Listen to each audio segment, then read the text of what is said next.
오늘은 잠자는 자여 깨어서 일어나라, 잠자는 자여 깨어서 일어나라 라는 제목으로 말씀을 나누려고 합니다. 오늘은 교회력으로 성령 강림 주일입니다. 그래서 뭔가 좀 달라졌죠? 네, 달라지신 걸 못 느끼시면 안 되는데요. 십자가를 보면 색깔이 붉은색으로 바뀌어졌습니다. 오늘은 붉은색인데요. 교회력으로 1년에 단 한 번 있는 날입니다. 그래서 스토리 빨간색이고 십자가가 빨간색인 날은 1년에 딱 한 번 있는데요. 이 성령 강림 절기 가운데 주님의 은혜를 온전히 누릴 수 있는 우리 성도님들 되시기를 간절히 주님의 이름으로 축복합니다. 근데 교회력으로만 성령 강림절인 것만이 아니라요, 감리교회에 있어서도 오늘은 참 특별한 날입니다. 우리는 감리교회잖아요. 감리교회에 있어서 오늘은 어떤 날이냐? 바로 존 웨슬리 회심 기념 주일입니다. 존 웨슬리가 회심했던 날을 기념하는 날이 바로 오늘인데요. 존 웨슬리는 1703년에 영국 성공의 가정 가운데 태어났습니다. 그리고 그는요, 성공의 사제였던 아버지를 뒤따라서 영국 성공의 사제로서의 사역을 하게 되죠. 근데 이 웨슬리는요, 참 뛰어난 사람이었습니다. 지식적으로나 학문적으로 상당히 깊이가 있었던 사람이어서 예수 그리스도에 대해서 아는 깊이가 정말로 탁월할 정도로, 주변 사람들에게 본이 될 정도로 정말로 좋은 신앙의 사람이었습니다. 근데 이 존 웨슬리에게는요, 한 가지 문제가 있었습니다. 그것은 무엇이냐? 지성적으로나 이성적으로는 예수 그리스도에 대해서 깊이 알았으나 그의 내면에는 구원의 확신이 없었다는 것이 문제였다라는 것이죠. 이성적으로나 내면 안에서 예수 그리스도를 아는 지식은 탁월했으나 그의 내면의 심령 가운데는 예수 그리스도를 구원자로 확신하는 그 믿음이 흐려졌었다라는 겁니다. 그런데 1738년인 오늘입니다. 5월 24일 존 웨슬리가 올더스게이트 거리에서 있었던 신앙 모임에 참여하면서 회심을 경험하게 됩니다. 그 신앙 모임에서 루터의 로마서 주석 서문을 듣게 되는 그 순간 마음 가운데 뜨거움이 있었다라고 존 웨슬리는 그의 일기에서 고백하고 있었습니다. 말씀을 듣는 순간 회심이 일어난 겁니다. 말씀을 듣는 순간 그 마음이 뜨거워지는 변화가 시작되었다라는 것이죠. 그러면서 그의 삶이 달라졌습니다. 그의 삶이 온 영국을 누비면서 약 50년의 시간 동안 말씀을 전하며 복음을 전하는 삶을 살게 되었다라는 것이죠. 그리고 이 한 사람의 회심이 온 영국을 변화시키는 그 열매로 나타나게 되었습니다. 그 출발점인 바로 오늘, 우리가 오늘 이 날에는 존 웨슬리 회심 기념 주일에는요, 존 웨슬리의 표준 설교 가운데 잠자는 자여 깨어나라 라는 설교를 기초로 오늘 말씀을 함께 나누고자 합니다. 그럼 이제 말씀으로 들어가면서요, 한 가지 질문을 드리려고 합니다. 지난밤 평안히 잘 주무셨나요? 별로 못 주무신 거세요? 잘 주무셨나요? 네, 잘 주무신 것 같은데요. 요즘에 이 건강에 대한 기사가 많아지면서 이 수면에 대한 이야기가 참 많아지고 있습니다. 건강을 위해서는 질 좋은 수면이 있어야 된다라는 거예요. 그런데 요즘 이 시대를 살아가는 사람들의 수면이 많이 부족하다라고 합니다. 물리적으로 시간이 부족한 것도 있지만 문제는 이겁니다. 보상 심리에 의해서 수면 시간이 줄어들고 있다라는 거죠. 그럼 그 보상 심리는 뭐냐? 하루 동안 열심히 일하고 난 다음에요, 내가 열심히 일했으니 나를 위한 시간이 필요하다고 해서 잠자리에 드는 그 순간 스마트폰을 붙잡는 시간이 길어졌다라고 합니다. 하루 동안 열심히 일했으니 잠들기 전에 스마트폰을 통해 유튜브라든지 SNS를 보는 시간이 늘어나고 있다는 거죠. 그러다 보니 자연스럽게 잠자는 시간은 줄어들고 수면의 질은 부족해지고, 그리고 아침에 깨면 몸이 힘들고, 또한 정신적으로는 깨어있지 않은 상태로 하루를 보내는 일들이 상당히 많아지고 있다라고 합니다. 근데 오늘을 살아가는 우리들 가운데요, 단순히 물리적인 수면 부족만이 아니라요, 우리의 영혼의 잠에 있어서도 우리는 경각심을 가져야만 합니다. 단순히 육신적으로만 잠이 부족한 것이 아니라 우리는 아직도 여전히 영혼의 잠에서 깨어나지 못하는 신앙생활을 하고 있기 때문입니다. 그래서 오늘 본문은요, 영적으로 잠들어 있는 우리에게 이렇게 말하고 있습니다. 다 함께 본문 14절의 말씀 한 목소리로 함께 읽어보겠습니다. 본문 14절의 말씀입니다. 그러므로 이르시기를 잠자는 자여 깨어서 죽은 자들 가운데서 일어나라. 그리스도께서 너희에게 비추이시리라 하셨느니라. 아멘. 사도 바울이 에베소 공동체 가운데 일어납니다. 깨어나라, 일어나라. 깨어나라고 말하고요. 일어나라고 선포하고 있습니다. 근데 이 말씀은요, 단순히 신앙이 없었던 사람들을 대상으로 이야기되어졌던 말씀이 아닙니다. 바울이 깨어나라고 말하고 있고 일어나라고 말하고 있는 이 대상이 누구냐? 바로 예수 그리스도를 영접한 에베소 공동체와 그 성도들을 향해 이야기하고 있는 겁니다. 신앙이 없기 때문에 깨어나라고, 신앙이 없기 때문에 일어나라고 말하고 있는 것이 아니라 이미 신앙이 있음에도 불구하고 그들을 향해 깨어나고 일어나라고 바울은 이야기하고 있다라는 거죠. 왜 그럴까요? 에베소 공동체와 성도들이 예수 그리스도를 영접했음에도 불구하고 여전히 이방 신들의 영향 아래 머물러 있었기 때문입니다. 영적으로 무지해 있었고, 영적으로 나태해 있었고, 영적으로 게을러 있었기 때문에 바울이 에베소 공동체를 향해서 깨어나라고, 일어나라고 이야기하고 있는 것이죠. 그리고 이 말씀은 오늘 우리에게도 동일하게 선언되는 겁니다. 바울이 우리에게 말합니다. 깨어나십시오. 그리고 일어나십시오. 근데 이 깨어남과 일어남이란 과연 무엇일까요?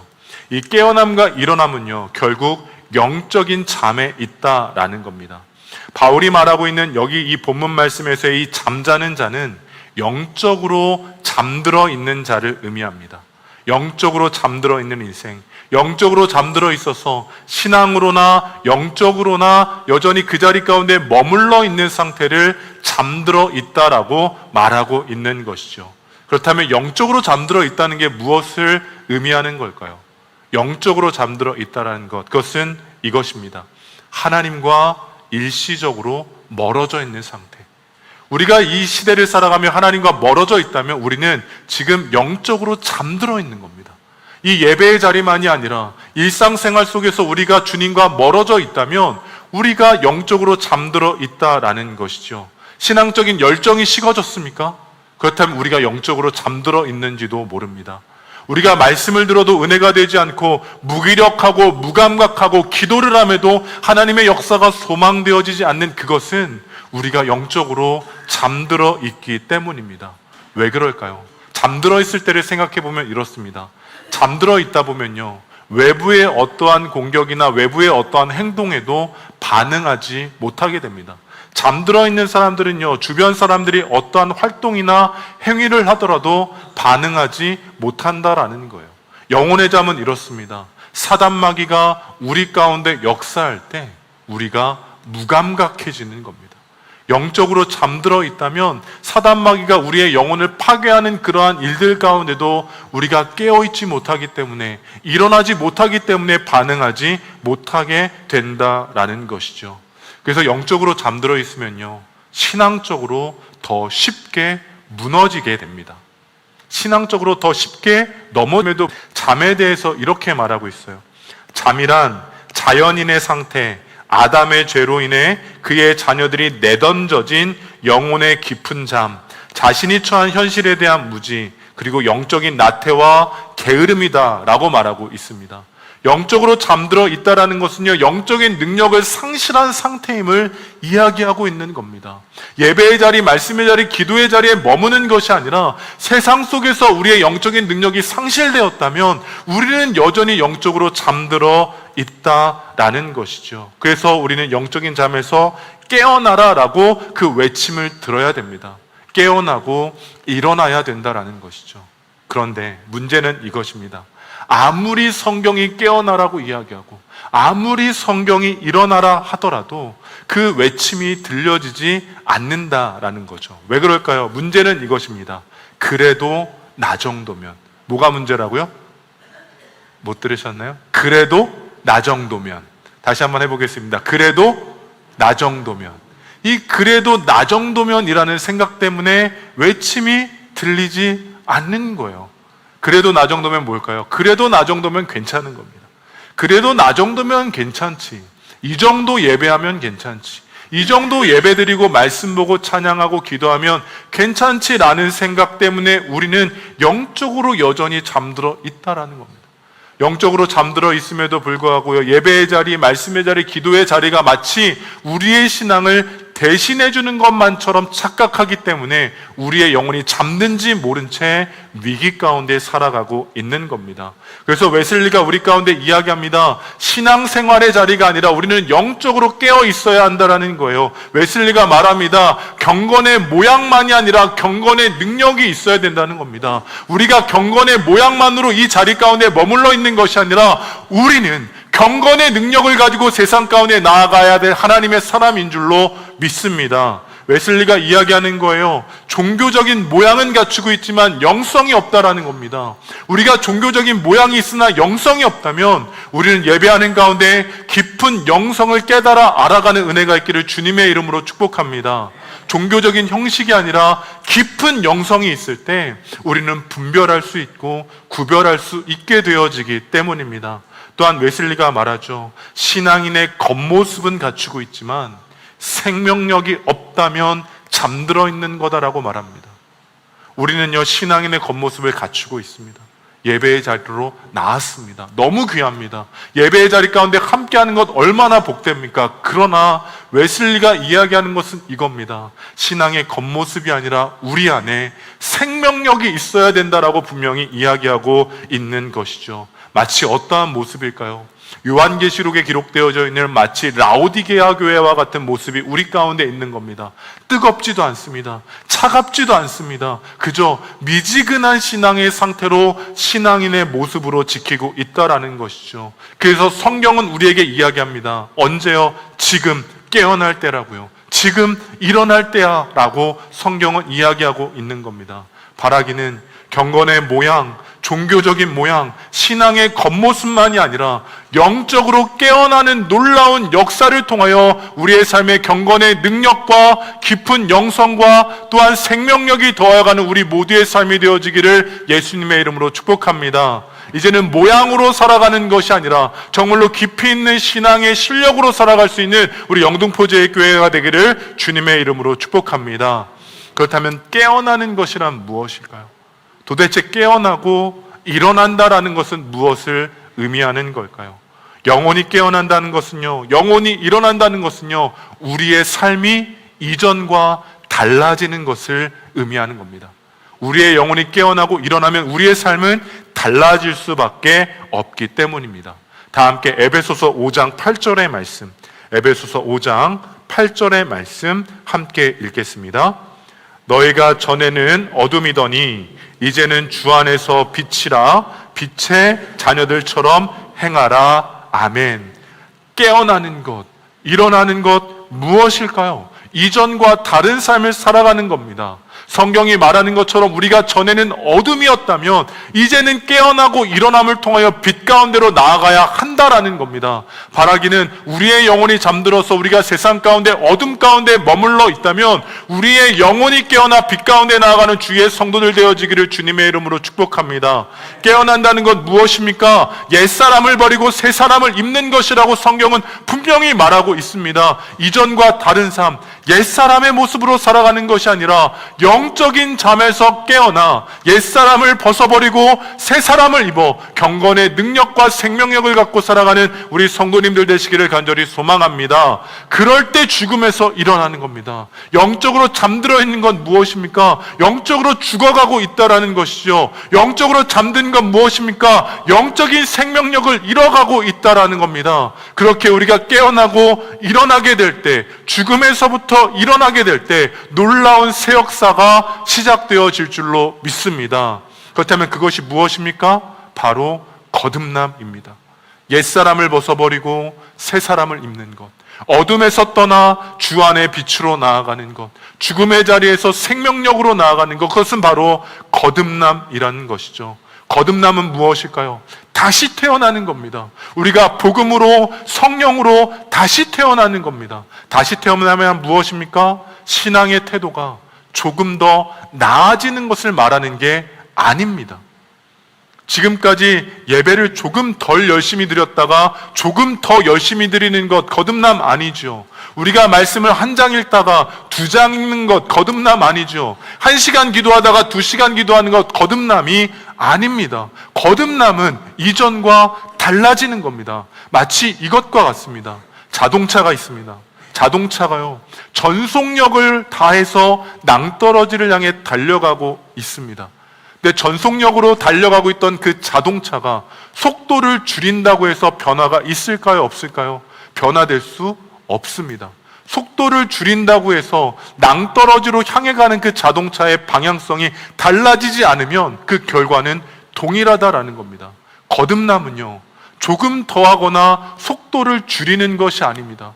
내가 죄 가운데 더 많이 나아갔다가 조금 덜 나아가는 것이 아니라 이제는 방향성이 달라지는 것이 거듭남임을 우리는 기억해야 됩니다. 우리가 일어났다면, 깨어났다면 이제는 삶의 속도가 줄어드는 것이 아니라 삶의 방향성이 달라지는 변화가 시작되어야 한다고 성경은 말하고 있는 것이죠. 바라기는 우리가 말씀으로 거듭남을 통하여 속도가 줄어드는 인생이 아니라 방향이 전환되어지는 그 거룩한 삶을 살아가는 우리 성도님들 되시기를 예수님의 이름으로 축복합니다. 우리의 변화는 더디 가는 것이 아니라 새롭게 가는 것인 줄로 믿습니다.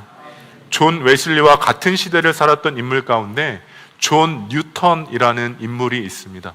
이 존 뉴턴이라는 사람은요, 노예 상인이었습니다. 당시에는 노예를 오고 파는 제도가 있었기 때문에, 사고 파는 제도가 있었기 때문에 이 존 뉴턴이라는 사람은 배를 타고 다니면서 노예를 사고 파는 일들을 했습니다. 노예를 사고 팔다 보니 그 사람의 그 내면은요, 잔인함으로 가득해져 있었습니다. 그래서 존 뉴턴 스스로도 나는 죄인이라고, 나는 악인이라고 인정할 정도로의 삶을 살았던 인물입니다. 그런데 어느 날 노예를 팔러 가는 그 배 가운데 풍랑을 만나게 됩니다.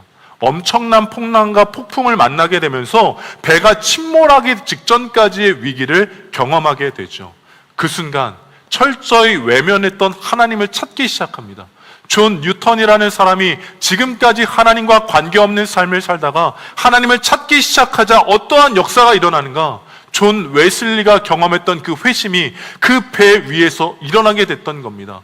하나님을 찾게 되었을 때 위기 가운데 하나님을 만나게 되었던 것이죠. 그러자 그의 인생이 달라졌습니다. 노예를 사고 팔던 인생에서 목회자가 되었던 거예요. 그러면서 찬송의 시 가운데 이러한 고백을 합니다. 잃었던 생명 찾았고 어둠에서 광명을 얻었네. 어떤 고백일까요? 우리가 많이 아는 찬양, 새 찬송가 305장인 나 같은 죄인 살리신 이 찬양을 작사한 사람이 바로 이 존 뉴턴이라는 사람입니다. 노예를 살고 팔았던 인생에서 정말로 생명을 살리는 인생으로 삶의 방향성이 달라진 겁니다. 거듭난 겁니다. 회심한 겁니다. 그러자 사람을 죽이는 인생에서 사람을 살리는 인생으로 새로워졌다라는 것이죠. 바라기는 거듭남을 통하여 우리의 전존재가 변화되어지는 역사가 오늘 이 시간 이 자리 가운데 시작되어지기를 원합니다. 존 웨슬리가 구원의 확신이 없었던 그 인생이 마음 가운데 뜨거워졌던 회심이 있었던 것처럼 혹여라도 우리 안에도 웨슬리와 같이 신앙의 깊이는 있으나 구원의 확신이 없다면 주의 성령께서 오늘 이 시간 구원의 확신을 더하여 주시기를 주님의 이름으로 축복합니다. 또한 존 뉴턴과 같이 우리가 세상 가운데 영혼을 죽이는 삶을 살았다면 오늘 이 시간 주의 성령께서 역사하여 주셔서 우리의 인생 가운데 생명을 살리는 놀라운 역사가 시작되어지기를 주님의 이름으로 축복합니다. 결국 거듭나는 건 무엇입니까? 예수 그리스도를 통해 물이 포도주로 변화되는 것처럼 우리의 인생이 변화되는 겁니다. 단순히 향기만, 단순히 겉모습만, 색깔만 변화되어지는 것이 아니라 그 본질이 변화되어질 때 그 거듭남의 역사가 우리의 삶 가운데 온전히 이루어져 될 줄로 믿습니다. 그런데 문제는 무엇일까요? 내 힘으로 안 된다는 겁니다. 거듭남을 갈망합니다. 거듭남을 소망하죠. 우리의 인생이 달라지기를 원합니다.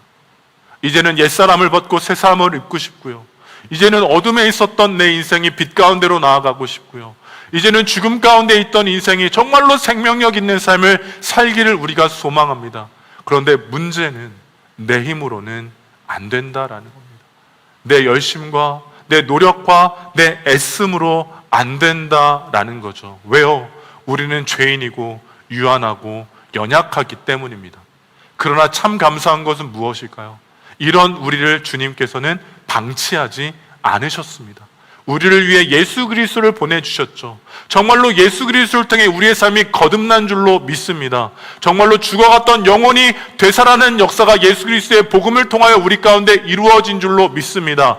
또한 그럼에도 아직까지 영적으로 잠들어 있다면 주님께서 약속하신 그 성령을 통하여 우리의 삶의 새 역사가 일어나기를 주님의 이름으로 축복합니다. 나는 안 되지만, 나는 어렵지만 주의 성령께서 우리의 삶을 새롭게 하실 줄로 믿습니다. 나는 늘 예배의 자리 가운데 은혜 받고 세상 가운데 나아가지만 늘 실패했다면 우리가 세상 가운데 나아갔을 때 주의 성령께서 우리 안에 역사하심을 통해 주의 놀라운 능력이 우리 가운데 더하여가게 될 줄로 믿습니다. 우리가 어둠이 아닌 빛 가운데 나아가는 것, 결국 그 성령의 임재하심이 능력이라는 것이죠. 바라기는 성령 가운데 그 약속되어진 은혜가 우리 모두의 삶에도 동일하게 허락되어지기를 주님의 이름으로 축복합니다. 그때 달라지는 겁니다. 우리가 읽었던 에베소서 5장 8절의 말씀 다시 한번 읽어보겠습니다. 에베소서 5장 8절의 말씀입니다. 너희가 전에는 어둠이더니 이제는 주 안에서 빛이라, 빛의 자녀들처럼 행하라. 아멘. 우리는 이제 빛의 자녀인 줄로 믿습니다. 성령을 통하여 우리가 새롭게 됐을 때 우리는 어둠의 자녀가 아니라 빛의 자녀인 줄로 믿습니다. 그렇게 우리가 행하는 모든 일들 가운데 그리스도의 밝은 빛의 역사가 시작될 줄로 믿습니다. 그러기에 우리는 영혼의 잠에서 깨어나야 된다는 것이죠. 잠들어 있던 우리의 영혼을 깨어 다시금 성령의 충만함 가운데 경건의 모양이 아닌 경건의 능력으로, 종교적 모양이 아닌 깊은 영성으로, 죽음의 자리가 아니라 생명력 있는 그 거룩한 삶을 살아가는 우리 성도님들 되시기를 예수님의 이름으로 축복합니다. 이것이 우리의 삶이 되어야 합니다. 나는 안 되는 것 같은데요. 아니에요. 제자들이 모여서 기도하던 그 자리에 주의 성령께서 임재하셨을 때 오순절 다락방의 그 역사가 오늘 있었던 것처럼 우리의 오늘 이 예배의 자리 가운데도 분명히 이루어지게 될 줄로 믿습니다. 존 웨슬리가 구원의 확신을 얻지 못하고 그 마음 가운데 냉소적인 마음으로 신앙생활하다가 주님을 만났던 것처럼, 그 마음이 뜨거웠던 것처럼 우리의 내면에도 그 뜨거움의 열정이 회복되어지는 역사가 시작되어지기를 주님의 이름으로 축복합니다. 우리만 변화되는 것이 아닙니다. 우리가 변화될 때 새 역사가 시작됩니다. 존 웨슬리를 통해 전 영국이 변화되었던 것처럼 우리를 통해 우리의 가정이 변화되고 우리 공동체가 변화되고 이 땅이 변화될 줄로 믿습니다. 에이 목사님 그게 아니죠. 아닙니다. 우리로서는 불가능하나 성령께서 일하실 때 그 역사가 우리의 삶에 실제가 되어질 줄로 믿습니다. 바라기는 약속하신 주의 성령을 통하여, 말씀의 은혜를 통하여 영적인 잠에서 깨어나 빛 가운데로 나아가는 그리스도의 빛을 행하며 하나님의 역사가 되어지는 우리 성도님들 되시기를 예수님의 이름으로 축복합니다. 우리의 변화를 통해 그리스도의 밝은 빛이 비추어가는 것을 꿈꾸며 나아가기를 원합니다. 기대하셔야 되는 거예요. 이제 우리의 가정이 어떻습니까? 그리스도의 빛으로 충만케 되는 겁니다. 우리의 삶의 자리가 어떻게 되는 겁니까? 그리스도의 빛으로 충만케 되는 겁니다. 우리의 직장이, 사업장이, 우리가 걸어가는 모든 삶의 자리 가운데 그 그리스도의 빛의 충만함으로 거듭난 삶을 살아가는, 새로운 삶을 살아가는 우리 성도님들 되시기를 예수님의 이름으로 축복합니다.